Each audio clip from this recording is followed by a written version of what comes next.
Good morning kuya at sa lahat ng mga kasambahay na nakatutok sa umagang ito. Ako po si Marvin, owner ng Marvin's Home of the Best Siopaw dito sa Saskatoon, Canada.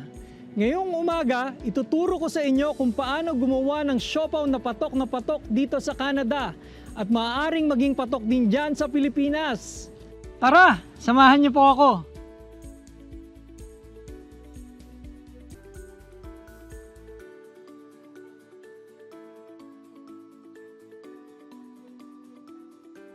Ngayon po, ituturo ko sa inyo kung paano gumawa ng siopaw asado.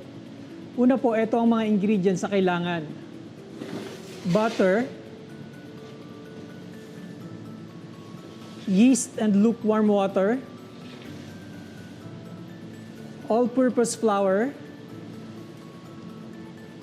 sugar and salt, pulled pork, at siopaw asado sauce.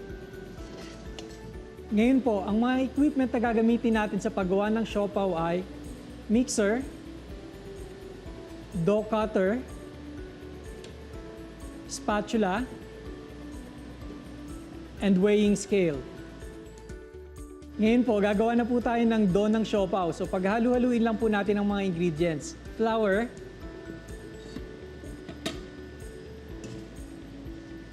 white sugar and salt, then yung butter,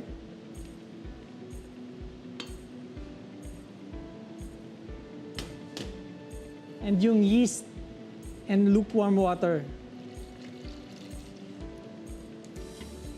Ilalagay na po natin siya sa mixer.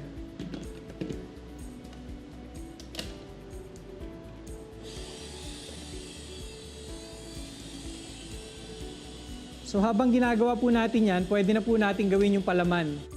So habang ginagawa po natin ang dough, gawin na rin po natin yung palaman, yung siopaw asado filling.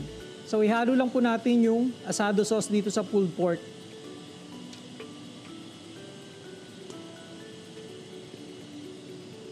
Saka po natin siya i-mix.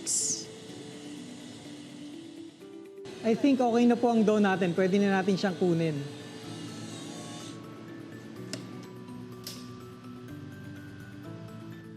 After po sa mixer, i-rest po natin itong dough for at least 1 hour.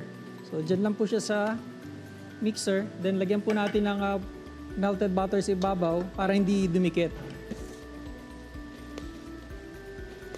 Then, cover po ng plastic film.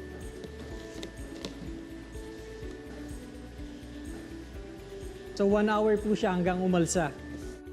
So, after 1 hour at umalsa na ang dough natin, ipoportion na natin siya. So press po muna natin, tanggalin natin yung hangin sa loob. Then ready for portioning na. Ito po, ipinoportion na po natin ng dough, 90 grams, pero depende po kung gaano nyo po siya kalaki gusto. Dito po ang ginagamit namin, yung dough sheeter. Pero kung wala po kayo nito, pwede nyo po yung rolling pin, yung manual.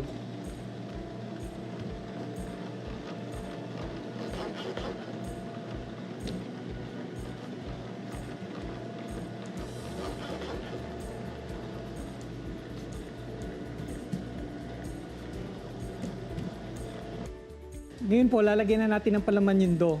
So, ito yung minix natin na asado, filling. So, simple lang po ito. Ikutin nyo lang po ng ganyan.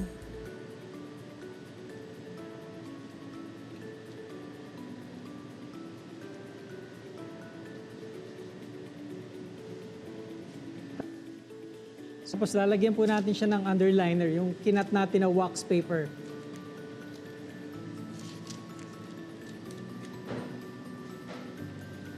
Then i-rest po natin uli siya ng another 40 minutes bago i-steam. Sa halagang $5 na approximately 200 pesos ang katumbas na puhunan, ay makakagawa ka na ng approximately 12 pieces na siopaw sa isang batch. At pwedeng ibenta ng tag 2 Canadian dollars ang isa o sa halagang 80 to 84 pesos. Kaya tayo ay may inaasahang kita na $19 o humigit na 790 pesos kada 12 pieces pack ng siopaw na maibibenta. Ito na po ang finished product ng siopaw asado. Ready to serve na po. I hope makatulong po sa inyo ang konting demonstration ng paggawa ng siopaw dito sa Bread and Butter segment. Ang Good Morning Kuya! Salamat po sa Diyos sa pagkakataon. Hanggang sa muli! Tara, kain tayo!